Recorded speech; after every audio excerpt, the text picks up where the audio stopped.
Dios le bendiga a mis amados hermanos y amigos y a todos aquellos que nos están sintonizando a través de estos medios. Les habla el pastor Carmito Pavón, pastor de la iglesia Benecer, Asamblea de Dios, localizada en el 50 de East Main Street en Middletown, Nueva York. Hoy estamos a martes, 30 de junio del 2020. Hoy continuamos con la edad postdiluviana, el periodo del gobierno humano. Vamos a considerar la herencia del hombre al principio de esta edad. El padre de esta edad postdiluviana y del presente mundo fue Noé, aunque pertenecía a la 10ª generación desde Adán. Sin embargo, nació solo 14 años después de la muerte de Set, el piadoso hijo de Adán. Durante estas 8 generaciones, pues, y en los 350 años que vivió entre los hombres después del diluvio, Noé fue un hombre perfecto, un hombre justo, que anduvo con Dios y fue hecho heredero de la justicia que es por la fe, conforme a Génesis 6:9 y Hebreo 11:7. El nuevo mundo, por lo tanto, tuvo un padre piadoso. Noé y Matusalén fueron contemporáneos por 600 años antes del diluvio.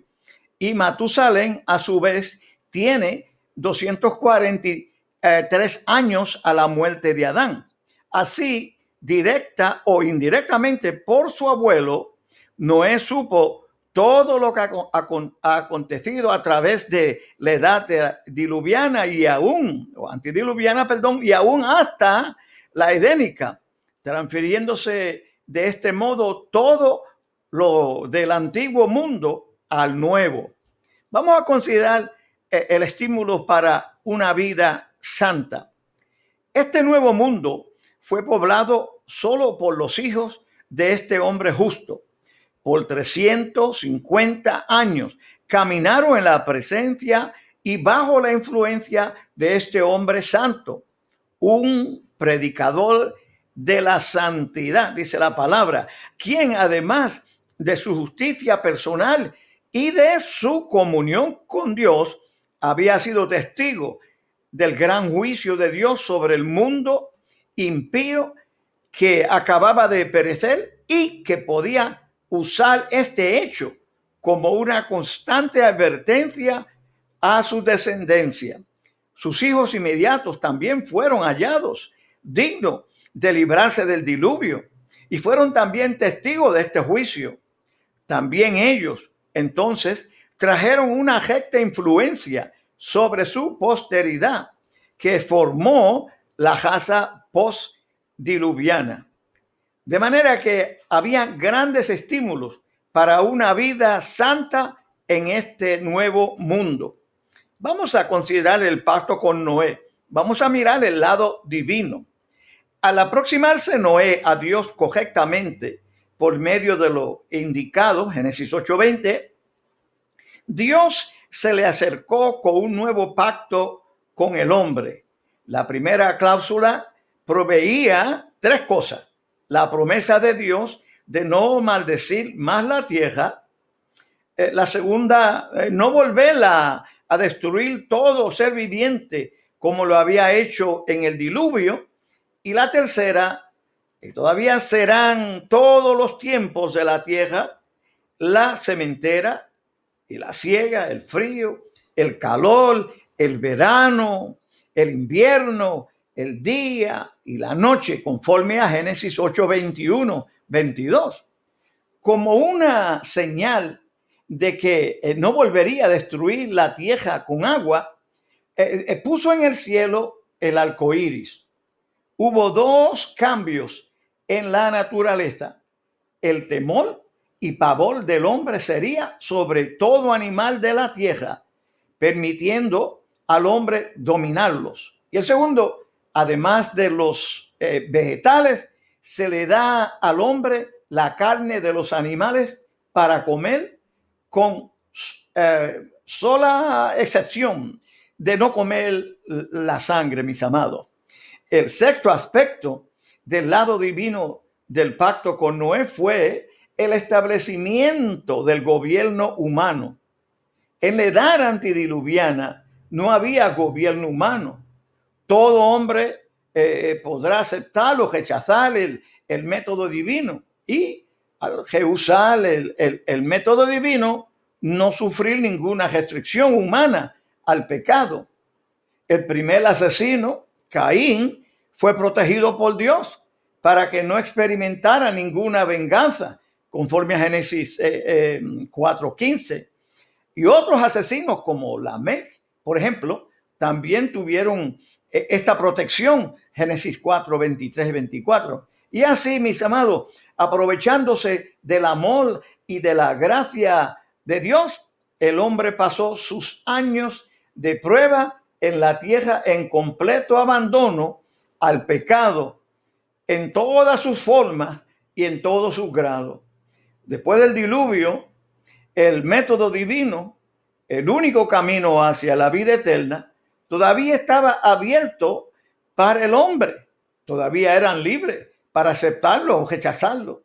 Pero si rechazaban el método del Redentor y eran desobedientes a las leyes divinas, no eran más libres para pecar como quisieran, sin que hubiera un castigo terrenal inmediato, porque Dios dispuso ahora y puso en operación un gobierno humano que pediría estricta cuenta al hombre de sus actos.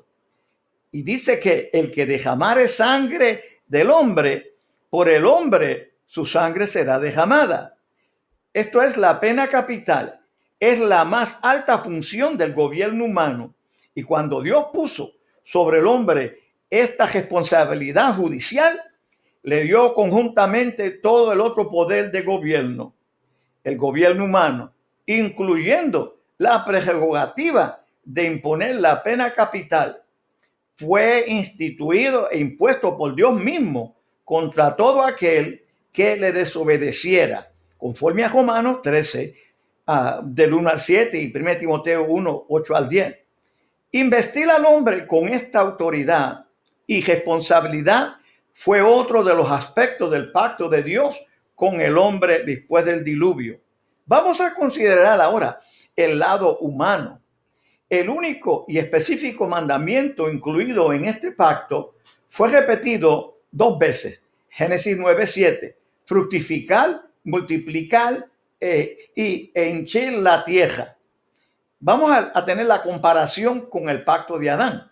La diferencia entre este pacto con el de la edad precedente la encontramos en el mayor control que el hombre tiene sobre animales de la creación, el aumento de su dieta, la promesa de Dios de no destruir más a toda carne, mayor control de los pecadores, la institución del gobierno humano con la prerrogativa de la pena capital.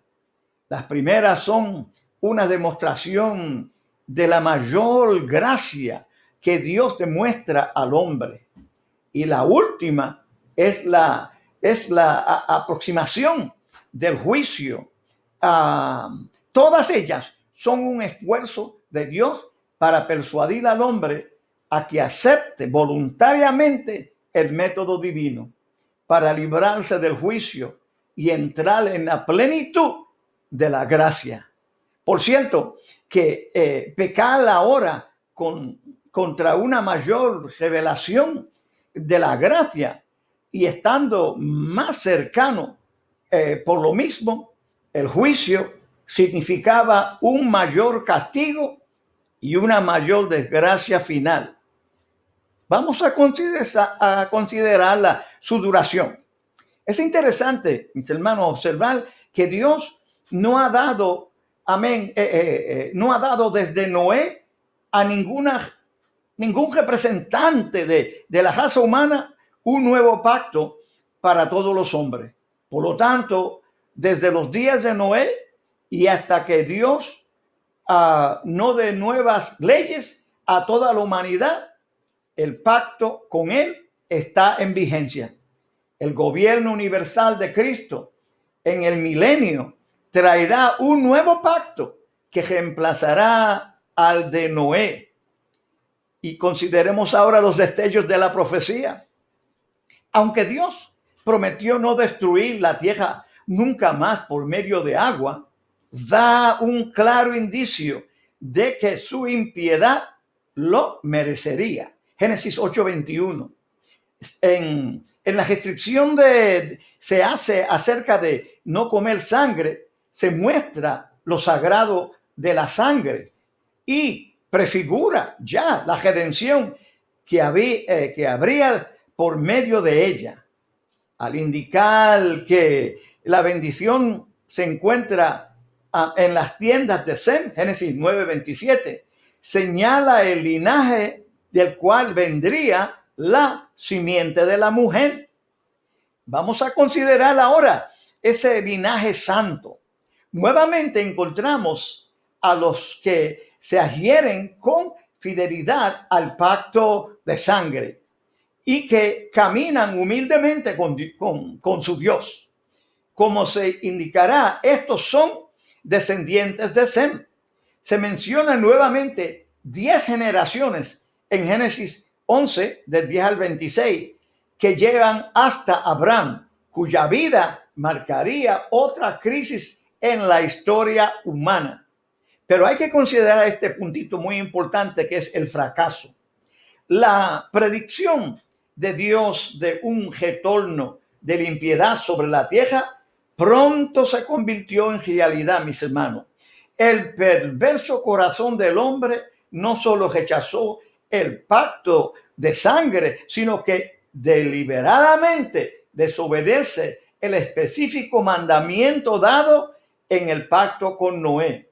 Se dedicaron a construir ciudades y congregarse en vez de extenderse como Dios les ordenara. Nimrod, el nieto de Cam, por la línea de Cus, comenzó a ser poderoso en la tierra. Dice que fue la cabeza de su reino Babel, y añadiéndole después 7 ciudades más, conforme a Génesis 10, 10, 11. El gobierno humano fue una institución divina, pero la edificación de imperio fue y es un plan diabólico para unir al mundo contra el Señor Jesucristo. Vea esto en Apocalipsis 16, 14, también en el 19, 19. Ya entonces se propusieron hacer un plan para no ser esparcidos por la tierra, Génesis 11, 4. Y para hacerse un nombre para sí mismo, véase Génesis 4, 17. Entonces vamos ahora a considerar el juicio. Nuevamente, la Trinidad, véase Génesis 3, 22 y también Génesis 6, 7, determina el juicio, Génesis 11, 5 al 7.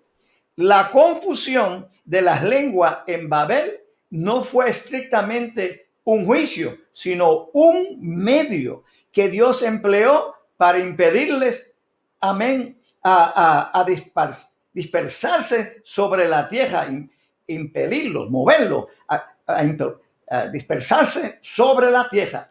Por cierto, que se les detuvo en su pecado y en sus pretensiones, ambiciones, pero pleno juicio en el mundo postdiluviano no se encontrará hasta la gran tribulación que se aproxima. Hasta se puede considerar esta diversificación de las lenguas aquí introducidas, que les confundió como una enmienda o apéndices al pacto con Noé, trayendo una nueva condición bajo la cual el hombre viviría en todo este periodo. Así que podemos notar que las diversas lenguas no vinieron por la dispersión de la familia, ni como resultado de un proceso de evolución. Era entonces, dice la Biblia, era entonces toda la tierra de una lengua y unas mismas palabras. Pero de súbito por intervención divina, se crearon las lenguas que oímos ahora en el mundo. Si quiere estudiar más sobre eso, veas el don de lenguas y la visitación pentecostal. Además, mis hermanos, siendo que las muchas lenguas fueron puestas como juicio y restricción al pecado, podemos inferir que cuando todos acepten a Cristo como el que llevó sobre sí el juicio por el pecado y este sea vencido, habrá nuevamente una sola lengua en toda la tierra. Mira Sofonía 3:9. Vamos a considerar en este momento la continuación de esta edad. La dispersión ocurrió entre los años 2289 y 2260 antes de Cristo. Los días de Peleg, Génesis 10, 25 y 11, del 16 al 19. O sea, en el periodo de 101 a 330 años después del diluvio. La prueba del hombre en el periodo post-diluviano estaba desarrollándose. Dios había manifestado una gracia mayor y al mismo tiempo había intensificado la presión para que el hombre hiciera la voluntad divina, sin despojar por ellos al hombre de su libre albedrío. Ahora, quedaba por verse si el hombre se inclinaba a Dios o cometía el mayor pecado de rechazar su gracia. Amén. Desafiar sus leyes. Nuevamente, aconteció que solo unos pocos escogieron servir y obedecer a Dios y creer en su promesa de un redentor. Como ejemplo de esto, tenemos el linaje santo, los antepasados de Abraham y Job en la tierra de Uz. Pero por otro lado, al llegar a la vida de Abraham, tenemos a los que tenían el espíritu de Caín, sobreponiéndose a la desventaja, a la diversidad de lenguas y uniéndose otra vez en alianza y edificándose un imperio. Puede verse en Tidal, el rey de naciones, y a Afel, el rey de Sinai, Babilonia. Génesis 14:9. El Señor permitirá que estos constructores de imperios continúen hasta el fin. Véase Daniel 2:7 y culminen con el anticristo. Será en sus días como en los días de Noé, y Dios enviará nuevamente un diluvio de su ira para destruir a los imperios de todo el mundo. Hermanos, esto marca el fin de la edad postdiluviana. Muchas gracias por su atención prestada. Que Dios le bendiga. Y la semana que viene, si Dios lo permite, continuaremos estudiando el periodo patriarcal, palabra clave, promesa.